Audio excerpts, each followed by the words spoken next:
Hello दोस्तों, नमस्कार। BPSC मस्ती एकेडमी में आज मैं लेके आया हूं दोस्तों जीव विज्ञान से संबंधित पार्ट, है ना। पार्ट 14 होगा, 13-14 होगा दोस्तों, ठीक है। तो हम लोग बहुत सारे क्वेश्चन इसके पहले कर चुके हैं, जिसका डिस्क्रिप्शन बॉक्स में लिंक दे दिया जाएगा, जहां से आप देख सकते हैं दोस्तों, ठीक है। जीव विज्ञान का ऑल कॉम्पिटिटिव एग्ज़ाम जैसे रेलवे, एसएससी, स्टाफ सिलेक्शन, जो भी एग्ज़ाम है, आने वाली प्रतियोगिता परीक्षाओं में आपको बेस्ट नंबर दिलाने का काम करेगा दोस्तों। Chapter wise concept, previous solve most important question, one liner के साथ आपके साथ हम हैं। आप मेरे चैनल पर अगर पहली बार आए हैं तो सब्सक्राइब कर लीजिए, लाइक और शेयर कर दीजिए दोस्तों, ठीक है।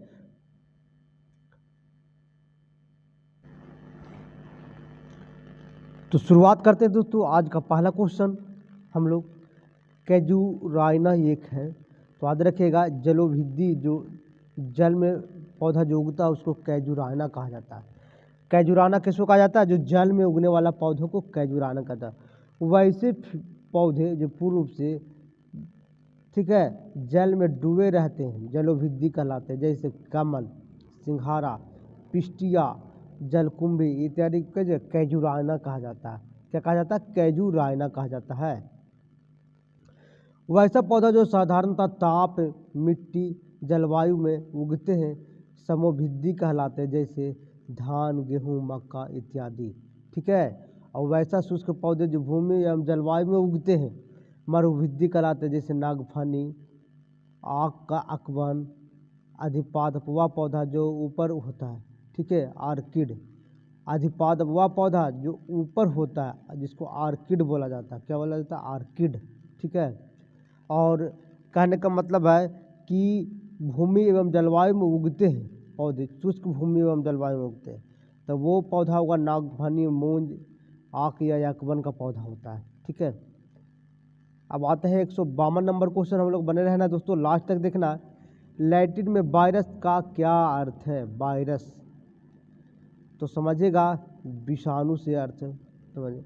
वायरस को लैटिन भाषा में विष कहा जाता है। कहा जाता है विष।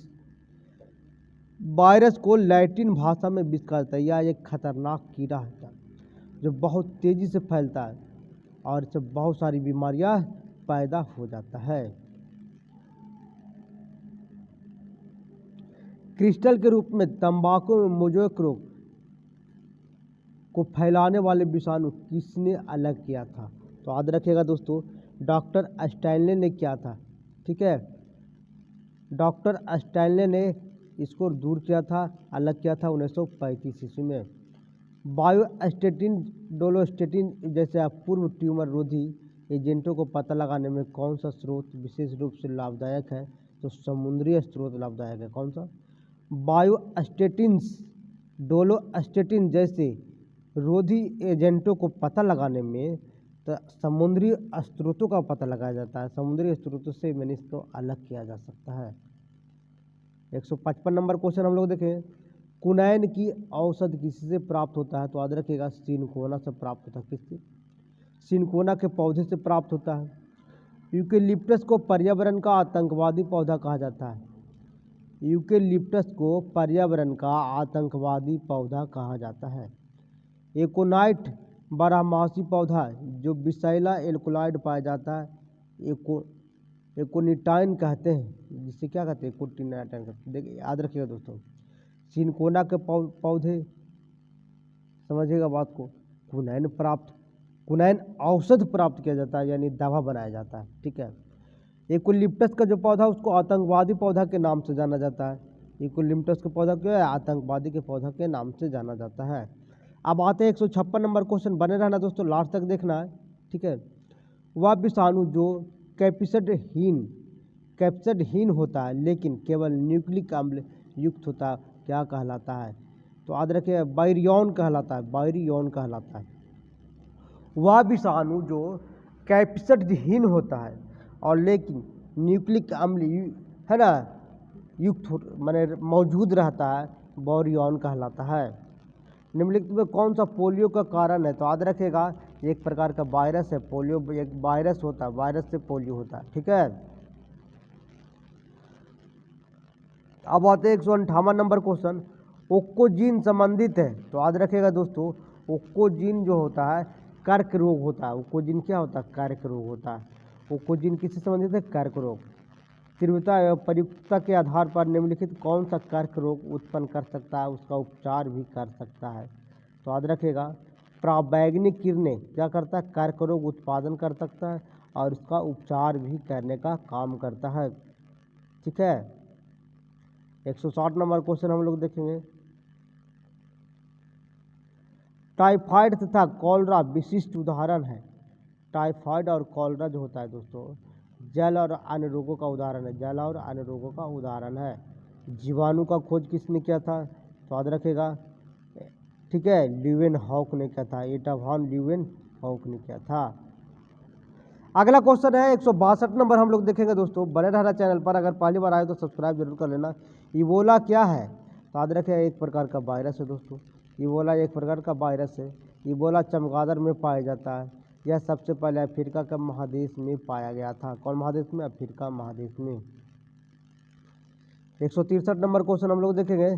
घेगा रोग में आयोडीन की कमी से होता है, किस क्षेत्र में व्याप्त हो सकता है? तो याद रखेगा, ये होता है पहाड़ियों क्षेत्र में। कौन सा क्षेत्र में? पहाड़ियों क्षेत्र में। ठीक है, 166 नंबर 64 नंबर हम लोग देखेंगे। मादा क्यूलेक्स मच्छर में किस रोग का वाहक होता है? तो याद रखेगा, मादा क्यूलेक्स मच्छर में फाइलेरिया का वाहक होता है। कौन सा? फाइलेरिया का।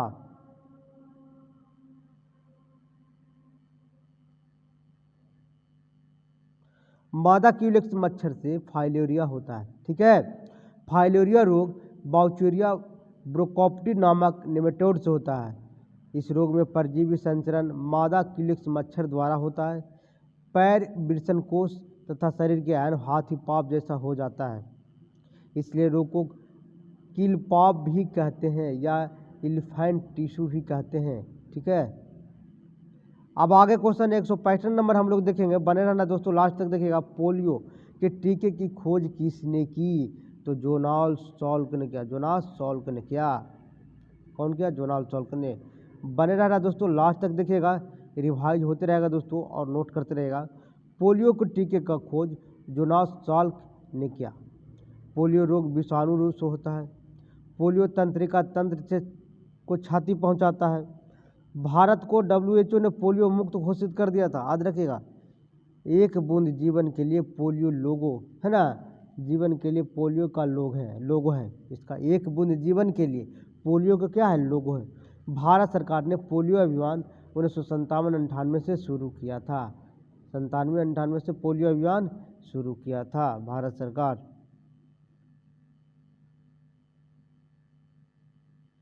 निम्नलिखित अन्य एकदम भिन्न को चुने। चेचक, खसरा, बुखार, मस्तिष्क ज्वर। तो याद रखिएगा, मस्तिष्क ज्वर भिन्न है। मस्तिष्क ज्वर सबसे अलग है दोस्तों। चेचक, बुखार, खसरा ये सब अलग है। ठीक है, मस्तिष्क ज्वर सबसे अलग है। मेनिंजाइटिस रोग मस्तिष्क की बीमारी होती है। मेनिंजाइटिस रोग या विषाणु जनित रोग है। कौन सा जनित रोग है? विषाणु जनित रोग है। अब आते 167 नंबर हम लोग देखेंगे। किस योगदान के लिए एडवर्ड जेनर प्रसिद्ध है? तो याद रखिएगा, टीका के लिए। ठीक है, वैक्सीनेशन के लिए प्रसिद्ध है। टीका के विकास में एडवर्ड जेनर का सबसे ज़्यादा योगदान दिया गया है दोस्तों। ठीक है, एडवर्ड जेनर ने सर्वप्रथम चेचक के टीका का तैयार किया। टीके का प्रतिरोधक क्षमता शरीर में बढ़ाई जाती है। पोलियो का वैक्सीन जोनास सॉल्क के द्वारा और अल्बर्ट साइन ने बनवाया था। अल्बर्ट साविन ने बनवाया था। दो आदमी बनाया था, जोनास सॉल्क और अल्बर्ट साविन ने। डायलिसिस की क्रिया गुर्दा से संबंधित है। इस क्रिया के गुर्दा बाहर छानता है। आते हैं 168 नंबर क्वेश्चन हम लोग देखेंगे दोस्तों। डीपीटी वैक्सीन में पी किसे संदर्भित करता है? तो याद रखिएगा, पार्टुसिस। क्या? पी का मतलब होता है पार्टुसिस, है ना। पार्टुसिस डीपीटी वैक्सीन में पी संदर्भित करता है। डीपीटी का पूरा विस्तार होता है डिप्थीरिया, पार्टुसिस टेटनस, डिप्थीरिया, पार्टुसिस टेटनस। ठीक है, डीपीटी का टीका 6 से 10, 14 सप्ताह या 16-24 सप्ताह की आयु को दी जाती है।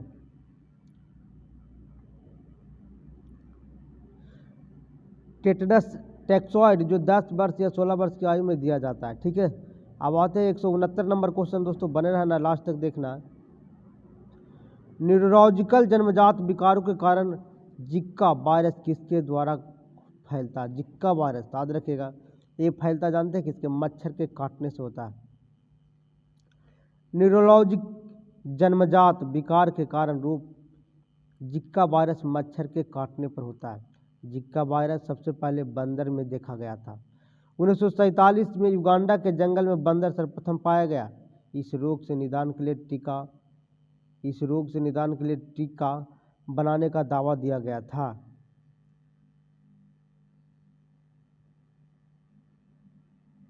जिका वायरस के कारण शिशुओं में मात्र संक्रमित खतरा बढ़ गया। स्वाइन फ्लू वायरस जनित रोग है। स्वाइन फ्लू क्या है? वायरस जनित रोग है। डेंगू में मच्छर काटने से होता है दोस्तों। डेंगू क्या होता है? मच्छर काटने से होता है।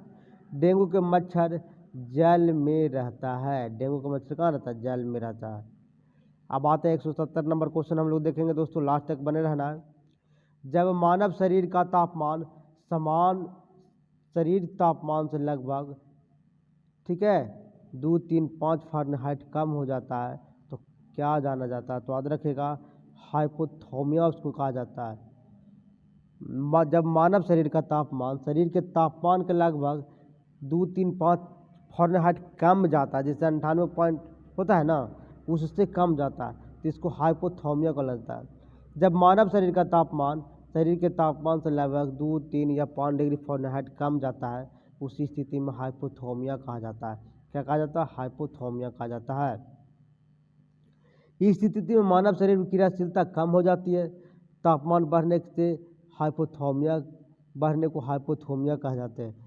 ठीक है, मानव शरीर का तापमान कितना होता है? 98.6 फ़ारेनहाइट होता है। 98.6 फ़ारेनहाइट से अधिक होना तो बुखार कहलाता है।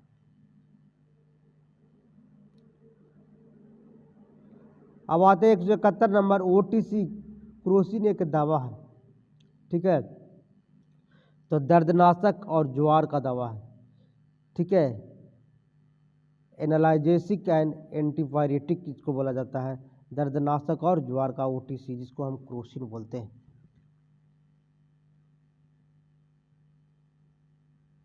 इसका डिस्क्रिप्शन में देखेंगे, ओटीसी दवा क्रोसिन एक दर्दनाशक दवा है, ज्वारनाशक है, एंटीपायरेटिक दवा है। मानव शरीर का तापमान 37 डिग्री सेंटीग्रेड होता है। याद रखिए दोस्तों, फ़ारेनहाइट में करेंगे तो 98.6 डिग्री, अधिक होने पर ज्वर हो जाता है। इससे मानव शरीर के तापमान बढ़ने के कारण सेल में पानी की कमी होने लगता है। 102 या 3 फ़ारेनहाइट अधिक बुखार मानव की मृत्यु का कारण हो सकता है।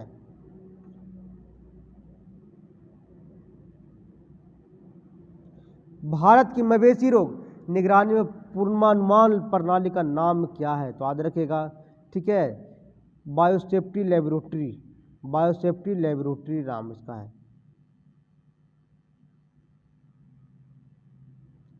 भारत में मवेशी रोग निगरानी एवं पूर्वानुमान प्रणाली का नाम बायोसेफ्टी लेबोरेटरी है। भारत विश्व का सबसे अधिक पशु वाला देश है। याद रखिएगा दोस्तों, भारत विश्व का सबसे अधिक पशु वाला देश है। भारत में उत्तम नस्ल पशु की कमी है। मुर्रा भादवारी भैंस उत्तम नस्ल है। विश्व में भैंस 57% भारत में पाया जाता है। जमुनापारी बकरी उत्तम एक नस्ल है। चेचक किस वायरस के कारण होता है? तो याद रखिएगा, वेरिसोला के कारण होता है। किसके कारण? वेरिसोला के कारण। चेचक वेरिसोला वायरस के कारण होता है। चेचक के रोग संपूर्ण क्रिया प्रभावित होता है दोस्तों। कौन सा क्रिया? संपूर्ण क्रिया। चेचक रोगी को तेज बुखार, शरीर लाल लाल दाने हो जाता है। खसरा रोगी मोबिला वायरस के कारण होता है। खसरा रोग किसके कारण? मोबिला वायरस के कारण होता है। छोटी माता रोग वेरिसोला वायरस के कारण होता है। छोटी माता रोग किसके कारण? वेरिसोला वायरस के कारण होता है। अब आते हैं 174 नंबर क्वेश्चन, हम लोग देखेंगे, कीमियोथेरेपी किस रोग के उपचार के लिए दिया जाता है? तो याद रखिएगा, कैंसर के लिए किया जाता है। कीमियोथेरेपी कैंसर रोग उपचार के लिए दिया जाता है। कीमियोथेरेपी कैंसर रोगी के लिए बहुत लाभदायक होता है दोस्तों। इलेक्ट्रिक शॉक द्वारा रोगग्रस्त सेल को नष्ट करने का प्रयास किया जाता है। ठीक है, कैंसर रोगों कोशिकाओं को अनियंत्रित वृद्धि के कारण बनता है, यानी हमारे शरीर में कैंसर अनियंत्रित अगर वृद्धि हो गया तो समझ लीजिए कि कैंसर होने की संभावना होता है। यानी कोशिका जो होता है अगर अनियंत्रित वृद्धि होने का हो गया तो कैंसर मुख्यतः कितने प्रकार का होता है? 4 प्रकार का होता है, ठीक है। हेपेटाइटिस ए बी सी प्रकार के यकृत को प्रभावित करता है। किसको? यकृत को प्रभावित करता है। इसे पीलिया या पांडु रोग भी कहा जाता है। अब आते हैं 175 नंबर क्वेश्चन, बने रहना दोस्तों, लास्ट तक देखना है। जब मानव शरीर का तापमान शरीर के तापमान से लगभग 5, 4 और 8 डिग्री फ़ारेनहाइट कमी हो जाती थी, इसी को क्या कहते हैं? तो आप याद रखिएगा हाइपर पायरोक्सिया कहा जाता है। हाइपर पायरोक्सिया कहा जाता है।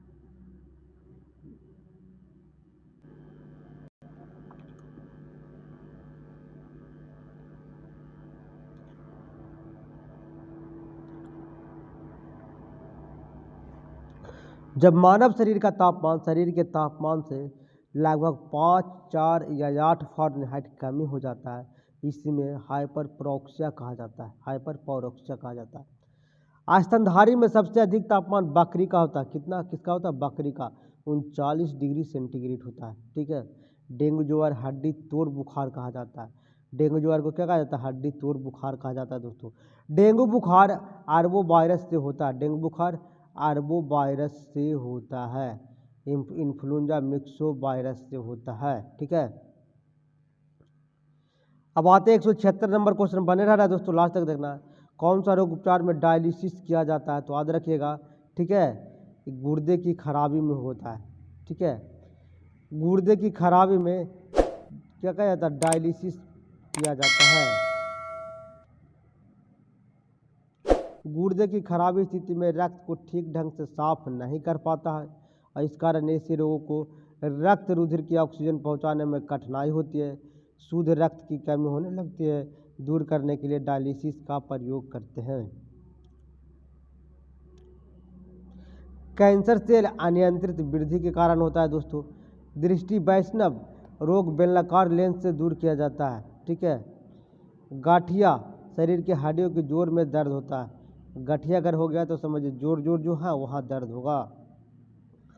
अब आते 177 नंबर क्वेश्चन, भ्रूण के मस्तिष्क को नुकसान पहुंचाने वाला जिका वायरस वहन करता है तो मच्छर के द्वारा। किसके द्वारा? मच्छर के द्वारा। भ्रूण के मस्तिष्क को नुकसान पहुंचाने वाला जिका वायरस मच्छर के द्वारा वहन होता है। जिका वायरस दक्षिण अमेरिका के महामारी रूप से ले लिया था। दक्षिण अमेरिका में जिका वायरस क्या है? दक्षिण अमेरिका में महामारी का एक रूप ले लिया था दोस्तों।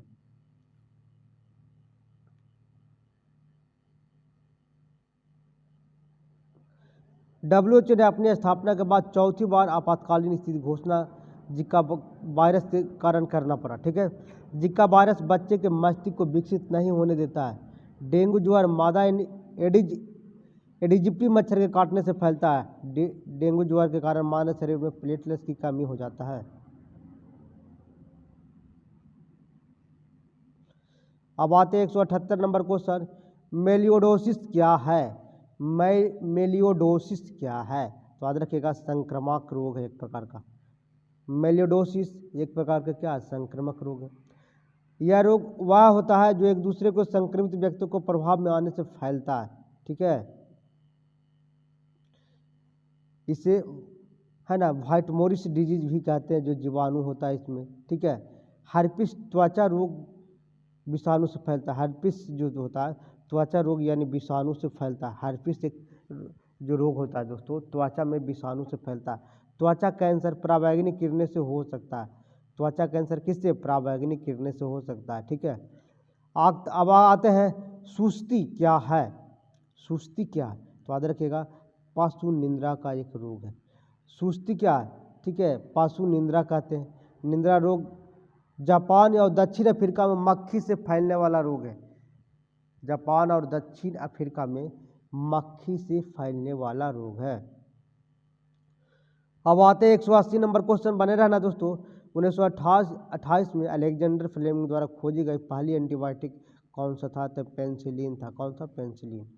1928 में अलेक्जेंडर फ्लेमिंग द्वारा एंटीबायोटिक खोजा गया, कौन सा? पेनिसिलिन खोजा गया था। कौन सा? पेनिसिलिन खोजा गया। अब आते हैं 181 नंबर, मानव में बैक्टीरिया के संक्रमण का सबसे आम इलाज क्या है? तो याद रखिएगा एंटीबायोटिक है, एंटीबायोटिक है। मानव में बैक्टीरिया का संक्रमण का सबसे आम इलाज एंटीबायोटिक है। WBC का आकार और रचना अमीबा की तरह होता है। किसका होता है? अमीबा की तरह होता है, याद रखिएगा। WBC का आकार रचना अमीबा की तरह होता है। WBC का मुख्य कार्य एंटीबायोटिक शरीर का निर्माण करना, एंटीबॉडी शरीर का निर्माण करना। WBC में 60 से 70% न्यूट्रोफिल्स कणिकाएं का बना होता है। न्यूट्रोफिल्स कणिकाएं रोगाणुओं तथा जीवाणुओं को भक्षण करने का काम करता है। RBC और WBC का अनुपात 600:1 होगा। कितना होगा? 600:1 होगा, याद रखिएगा। RBC और WBC का अनुपात 600:1 होगा।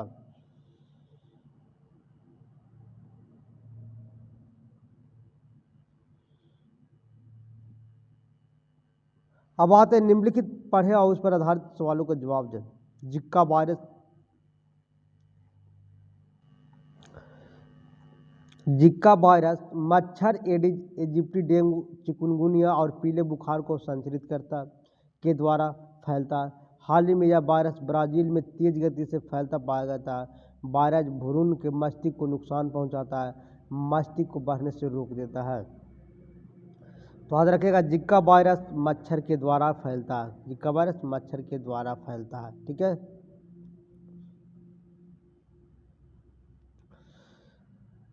जिका वायरस मच्छर द्वारा फैलता, याद रखिएगा दोस्तों। जिका वायरस ब्राज़ील आदि में फैला हुआ था।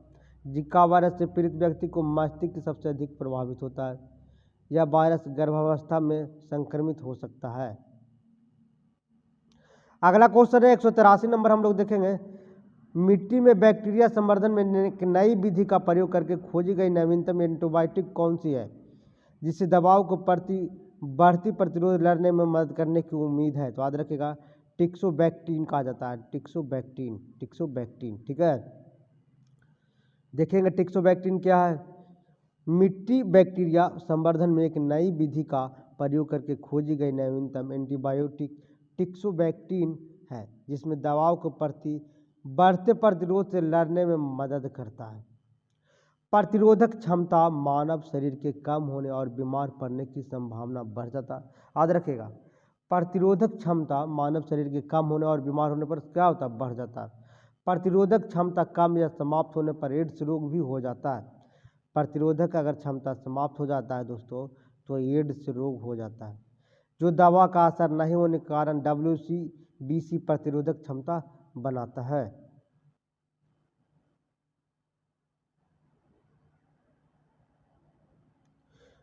निम्नलिखित में ध्वनि प्रदूषण का एक प्रभाव नहीं है, तो याद रखिएगा इसका नहीं है दोस्तों। त्वचा रोग नहीं है, त्वचा रोग नहीं है।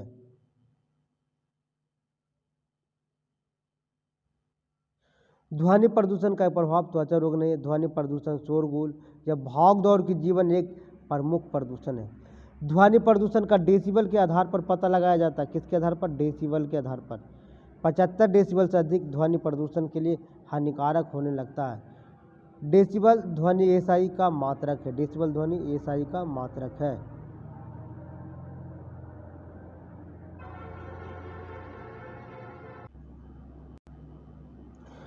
टॉक्सिकोलॉजी किसका अध्ययन है? तो याद रखिएगा, ये है जहर का अध्ययन है। किसका? जहर का। टॉक्सिकोलॉजी के अंतर्गत जहर का अध्ययन किया जाता है। हिप्नोलॉजी के अंतर्गत, ठीक है, नींद का अध्ययन किया जाता है। टेलीपैथी के अंतर्गत मानसिक संक्रमण प्रक्रिया का अध्ययन किया जाता है। न्यूरोलॉजी के अंतर्गत तंत्र का अध्ययन किया जाता है। किसका? तंत्र का अध्ययन किया जाता है।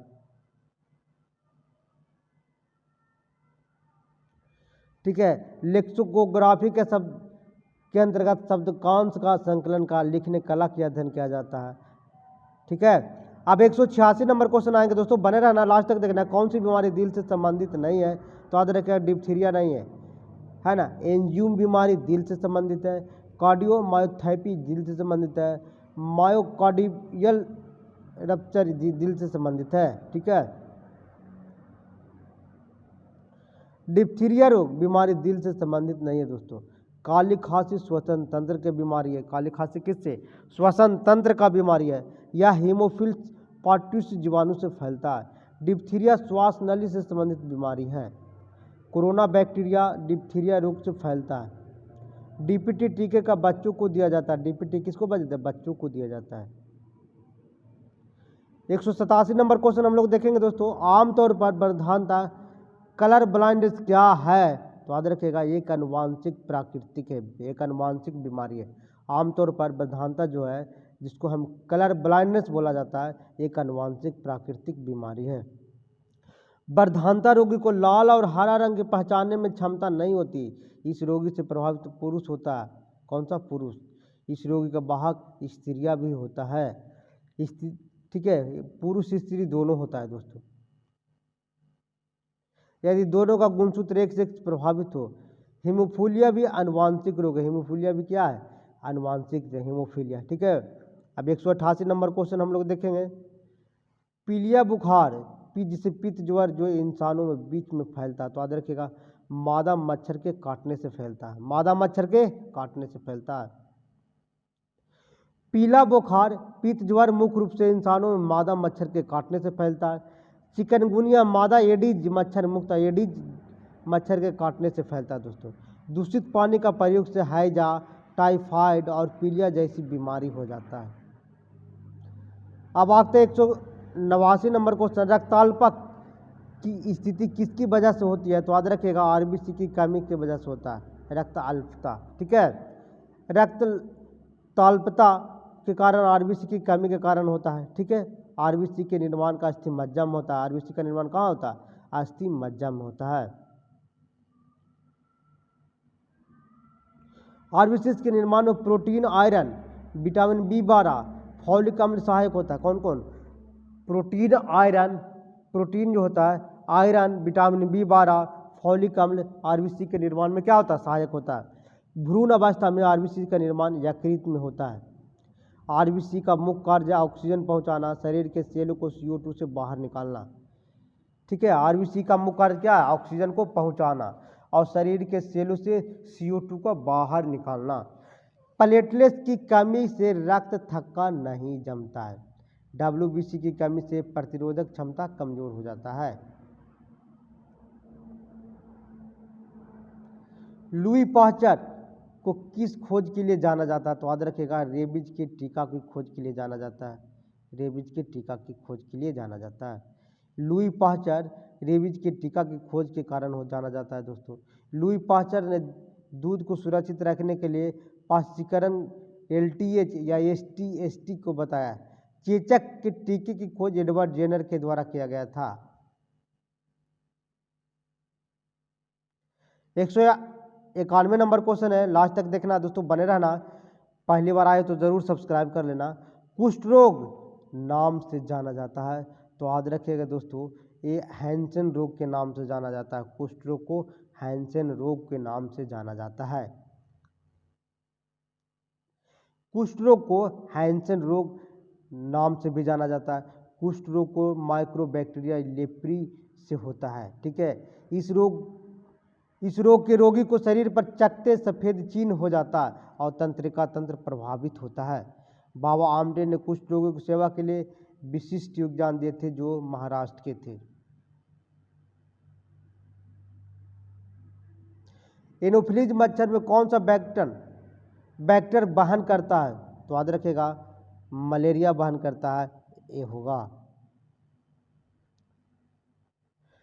एनोफिलीज मच्छर से मलेरिया और फाइलेरिया बैक्टर वहन करता है दोस्तों। याद रखेगा भारत में डेंगू का पहला मामला 1963 में कलकत्ता में पाया गया। फाइलेरिया का हाथी पाँव भी कहते हैं। अगला क्वेश्चन है दोस्तों, फल चमगादड़ किस रोग का रोगाणुओं से प्राकृतिक पोषक है? तो याद रखिएगा इबोला बुखार। फल चमगादड़ जो होता है इबोला बुखार रोगाणुओं का प्राकृतिक पोषक है। ठीक है, चमगादड़ उड़ने वाला स्तनपायी प्राणी है दोस्तों। याद रखिएगा चमगादड़ की सुनने की क्षमता 20 हर्ट्ज से अधिक होता है। यह कंपन से आभास कर लेता है। इबोला वायरस क्या है? एक जनित रोग है। इबोला वायरस क्या है? एक जनित रोग है। 194 नंबर क्वेश्चन हम लोग देखेंगे, हीमोफीलिया किसके एक उदाहरण है? तो याद रखिएगा अनुवांशिक रोग का उदाहरण है। किसका? अनुवांशिक रोग का उदाहरण है हीमोफीलिया आनुवांशिक रोग का उदाहरण है दोस्तों। हीमोफीलिया रोगी की चोट लगने पर आधा घंटे या 24 घंटे तक थक्का नहीं जमता। यह मुख्यतः पुरुष में होता है। महिलाओं में हीमोफीलिया तब होता है जब दोनों एक सेक्स हो जाता है। अब आते हैं 195 नंबर क्वेश्चन हम लोग देखेंगे। एक जीवाणु संबंधित रोग है दोस्तों, तो उपदंश है ना, उपदंश रोग जीवाणु है। उपदंश एक जीवाणु संबंधी रोग है। सिफिलिस शीशन को प्रभावित करता है। सिफिलिस किसको? शीशन को प्रभावित करता है। यह रोग टेप्रोनोमा पैलिडियम जीवाणु के कारण होता है।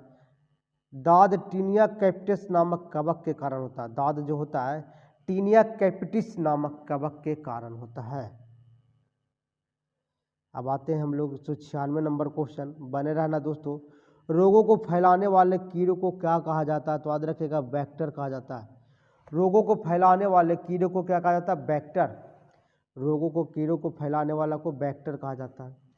कुछ कीड़ा हमारे लिए लाभदायक होता है, कुछ हानिकारक भी होता है दोस्तों, याद रखिएगा।